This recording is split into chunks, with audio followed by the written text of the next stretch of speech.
Ladies and gentlemen, welcome to Could Be Worse. My name is Tyler. This is Dom. Hello. Let's roll.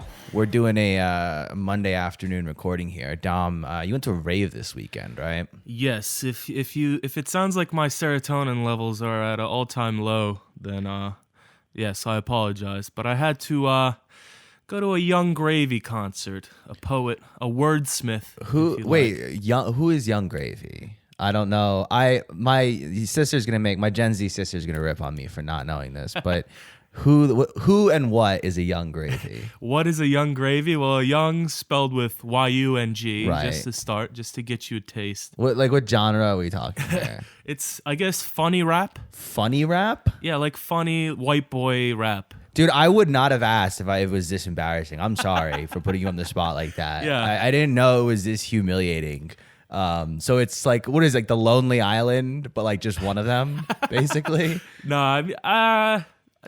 I'm trying to give you an out, brother. Just pull the shoot. Don't try to be a hero. No. He's hard, bro. Just be like, yeah, man, it's kind of like that, and then we'll just move to the next topic. No, I'm sticking with it. It's hard, bro. He's hard. What? So it's like, I guess, so it's not really a rave then. It's more of a rap concert. Well, no, it was him and just because you did ecstasy doesn't make it a rave. Okay, that's not. Oh, there's more requirements than just being on Molly for it to be a rave. Well, no, there was also it was him and Dylan Francis, which is like a EDM DJ. Okay. I know Dylan Francis. I'm hip. Yeah, so they would like trade off. You know, he'd do a couple songs, then he'd do us a couple songs. Right. And it was like a giant room where everyone was on Molly. I swear to fucking God. Okay. Everyone looked like they were fighting DMT demons. Their eyes just wide open. Gnashing their teeth. Yeah.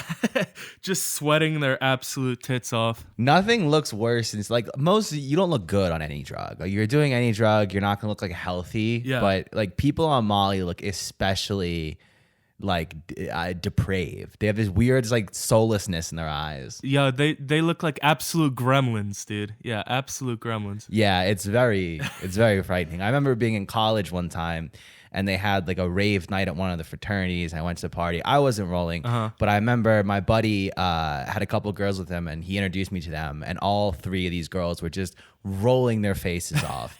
And I was like, "Hi, like, I'm Tyler. It's nice to meet you." And they're just like, "Hi, I'm rolling." I'm like, "Yeah, I can tell. Wow, dude."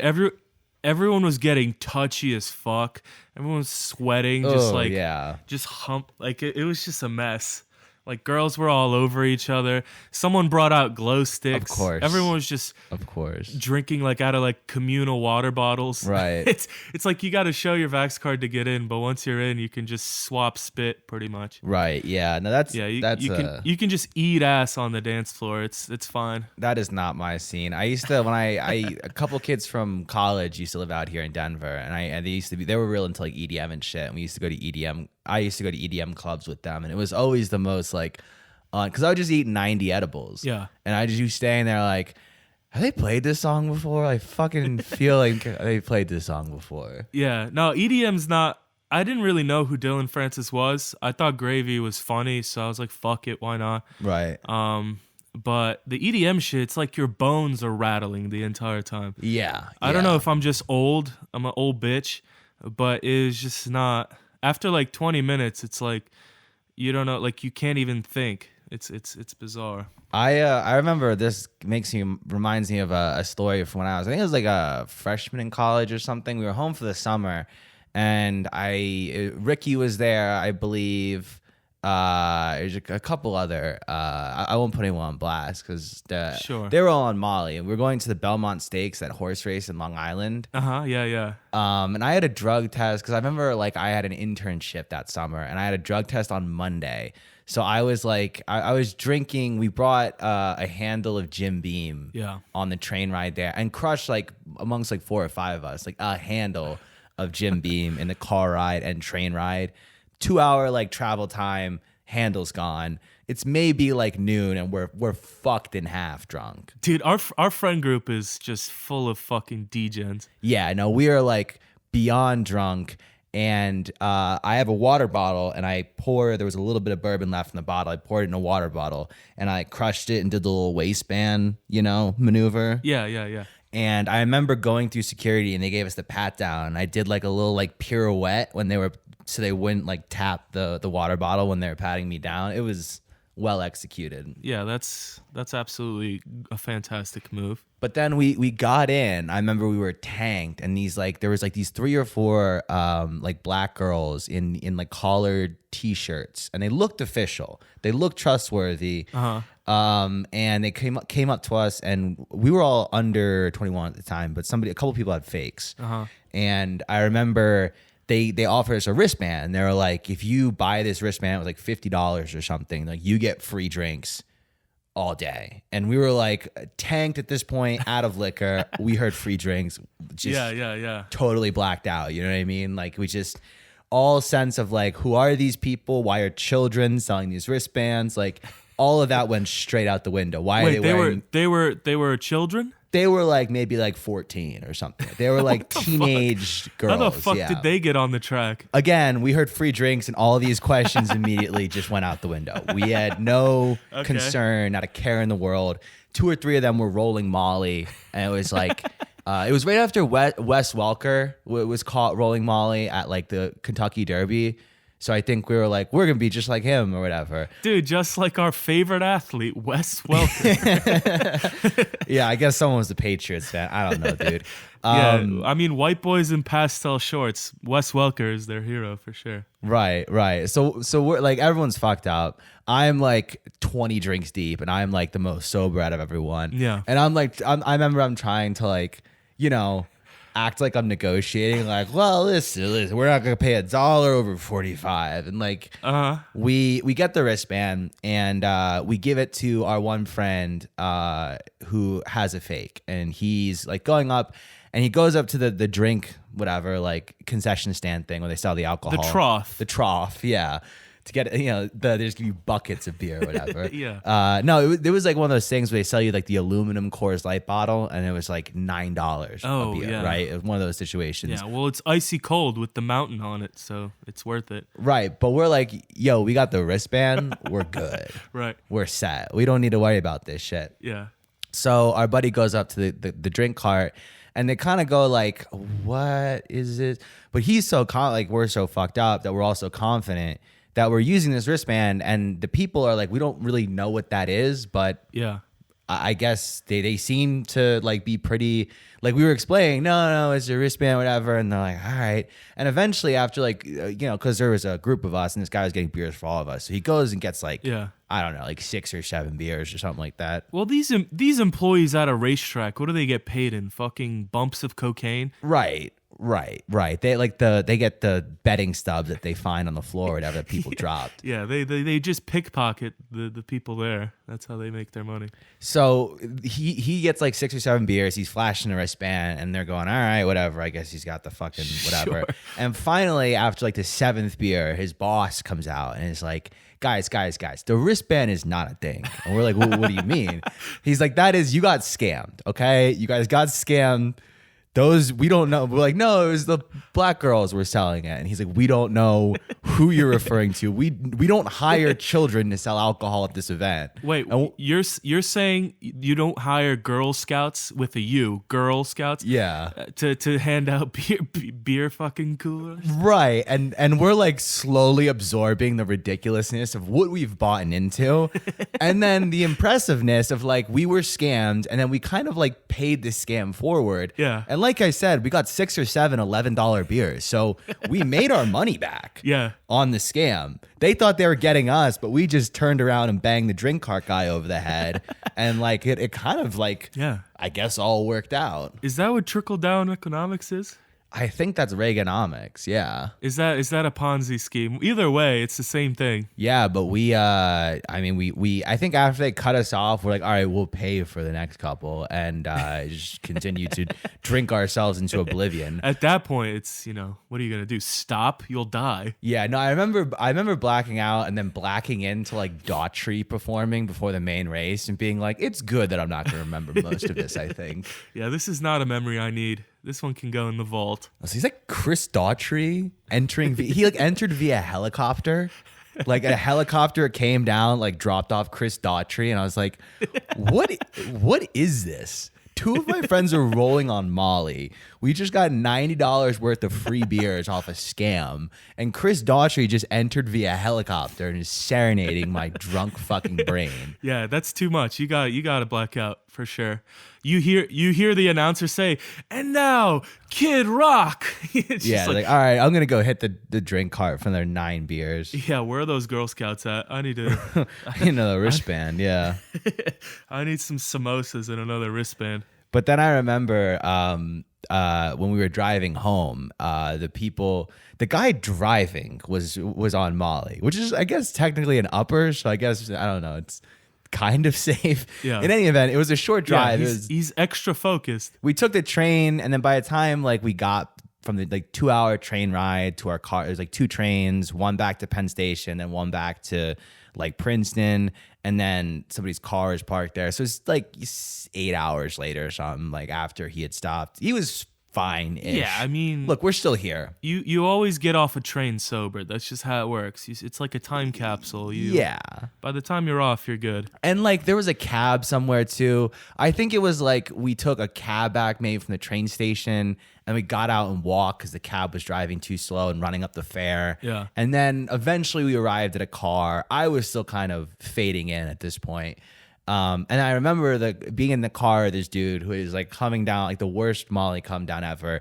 And he's just like gripping the wheel, like white knuckling it with one hand and just muttering to himself. And we're like, dude, are you okay? He's like, I'm going to fucking kill myself. I'm going to kill myself and everybody in this fucking car. And we're like, dude, I get it. You're not feeling so hot right now, but let's give it 15 minutes. Let's get us home. And when we're in the basement watching football, whatever, then you can kill yourself. Yeah, but then you have you have my permission to fucking die. Not now. Not while you're behind the sticks, okay? We need you. So you're the most sober person here, unfortunately. So we need you to get this car back to the house, and then you can do whatever the fuck you want to do with your life. Yes. Stop screaming into the rearview mirror and bleeding all over the steering wheel, and let's just get home, okay, bud? I distinctly remember too the first couple times us being like, yeah, man, like, yeah, definitely. And then him like being like, no, I am going to kill myself. And we're like, yeah, like,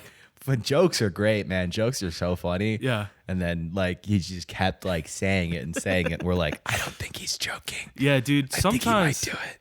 The suicide jokes, sometimes, the first few are always funny. Yeah. And then the last couple always, I hit people at work with that shit all the time lately. Yeah. And it's like becoming less and less of a joke, and I think they can sense it. Right. It's just it's funny to see someone react to that kind of joke. Yeah. When they're not ready for it. Joke maybe not the most. Cry for help. However you want to phrase it. Yeah, I want to phrase it as a joke for now. Let's stick with that. But I was talking to my grandma this week. It was her birthday. I gave her a call. And anytime I talk to my grandma, if you're depressed, talking to an old person will give you like such a fresh perspective on life. It's nice actually. It really is.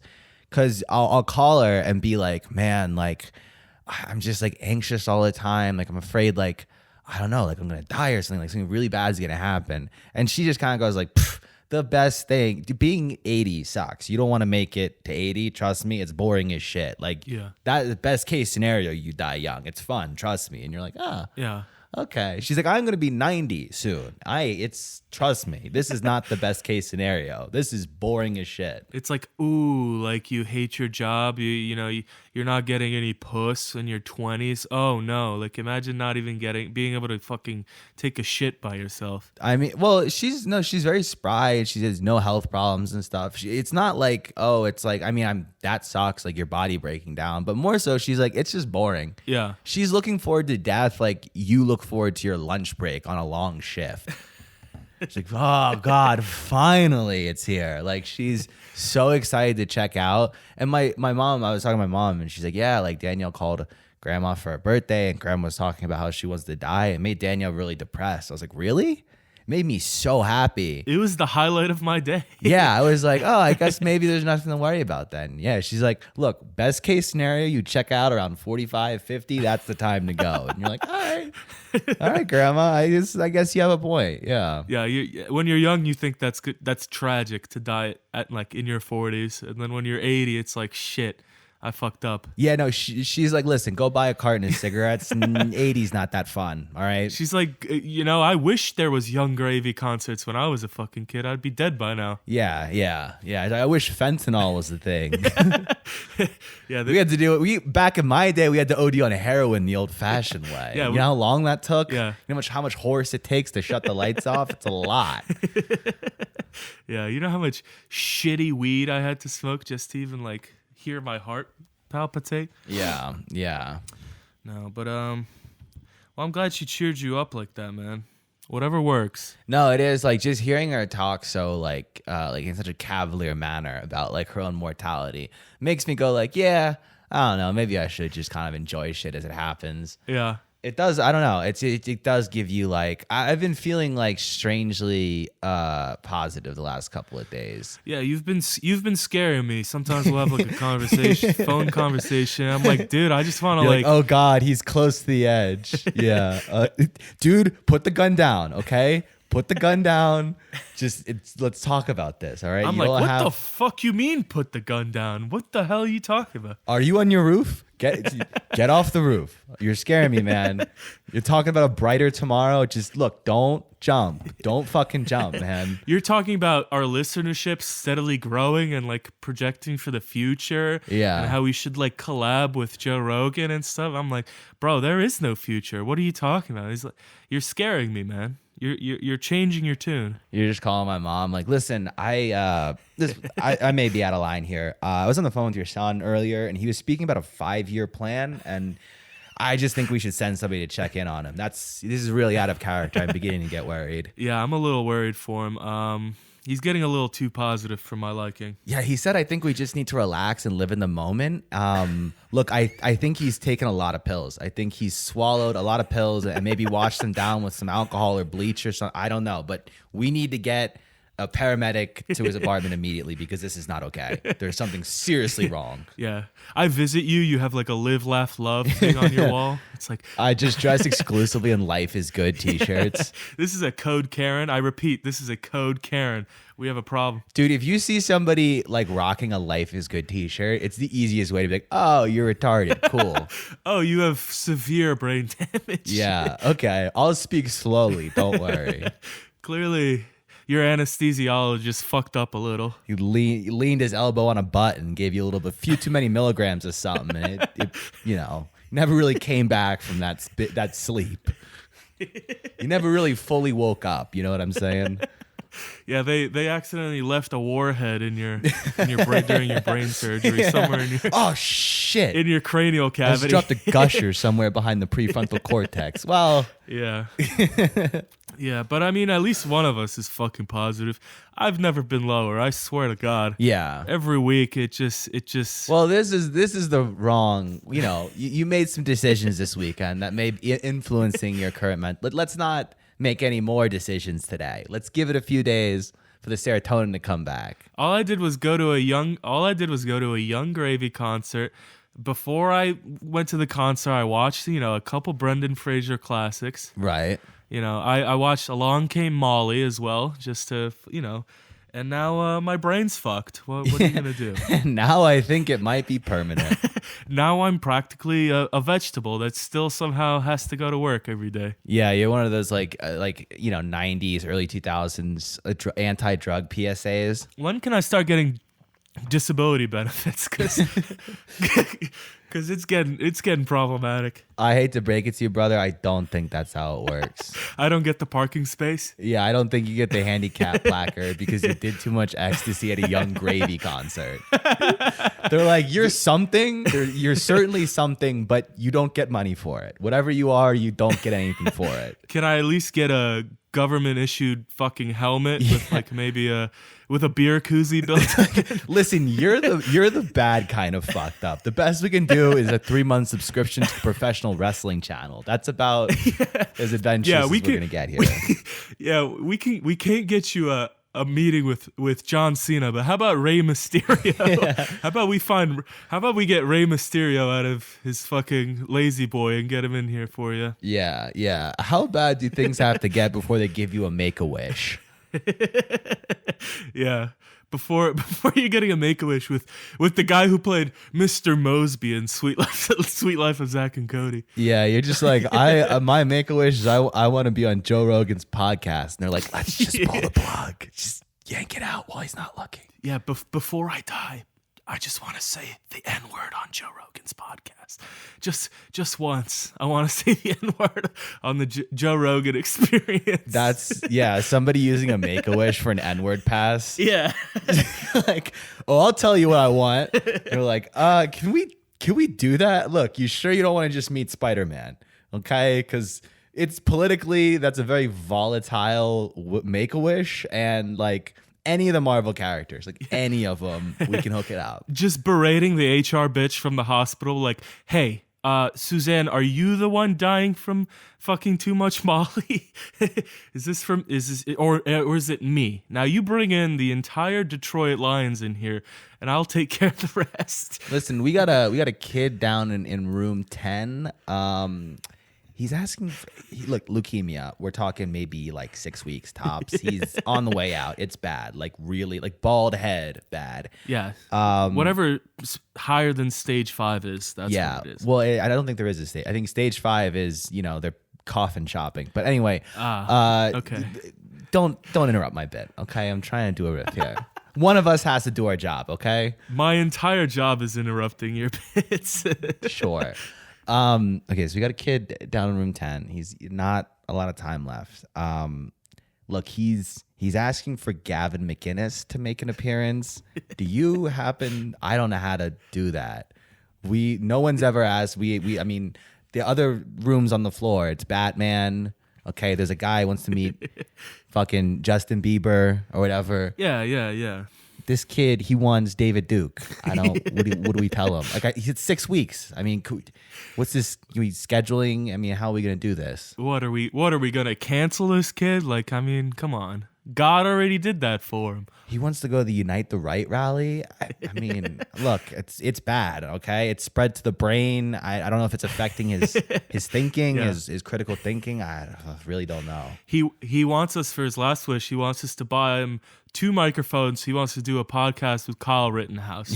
I mean, who are we? Who are we to tell him no? Yeah, he wants the Supreme Court to rule in favor of allowing bump stocks as his Make-A-Wish. Yeah, he wants to tar and feather AOC on C-SPAN live. Yeah. He wants to put a pipe bomb under Nancy Pelosi's front porch. I mean, I don't think we can do that, right? I don't think we definitely can't do that. I'm a nurse. I don't even have a doctor's degree. Where do you get a pipe bomb? The kid's 9 years old. How does he know what that is? Yeah. You see his dad in like a fucking Fox News like t-shirt just whispering in his son's ear. Yeah, just all the shit he wants to see happen. Yeah. Tell him you don't want them to read To Kill a Mockingbird in school anymore. Tell him you want to ban the Nancy Drew books for promoting Satan. Tell him that's your Make-A-Wish. Here, tell the nurse you're not gonna eat through your feeding tube unless they repeal Roe v. Wade. So anyway, the kid wants to suck on Abigail Shapiro's tits. I can't even. I think this one we can do. This one, this is gonna sound weird, but she's my cousin, so I can actually hook this up this time. Yeah, believe it or not, I have connects for this one. This is the only thing he asked for that isn't a felony. So I say I think we give it to him. Okay, I say morally, ethically, yes, it is a gray area at best. Yeah, he wants to allowing a 9-year-old child with leukemia to suck on Abigail Shapiro's breast. That is not an ethical thing to do. We are doctors. We could lose our licenses, but I mean, the last 3 Make-A-Wishes they've been terrorist attacks, frankly. So, I mean, if I could be anything, I'd want to be an 8-year-old kid with Hodgkin's lymphoma just asking to titty fuck the AT&T girl. That's all. I mean, that's all there is left. Is that how bad your life's gotten? Like you're fantasizing about a life where you die as an adolescent from cancer. That's where we're at. You're forgetting Folks, the major part. This is why you don't do drugs. This is why you should not do drugs. You will not only will you beg for death, but you will beg for it in very creative and frankly very offensive ways. I mean, I don't know what to tell you. This is just how I feel. I have never lied on this show, and I will continue to never lie. Well, thank God, genetically speaking, I'm almost guaranteed to die of cancer, because if I wasn't already, I just earned it with this fucking riff. Yeah, no, this riff is absolutely we're gonna have shallow graves, man. Shallow graves. Yeah. Are we gonna end it on that there, Cuzzo? No, we need more time, dude. Okay. Oh, vamp.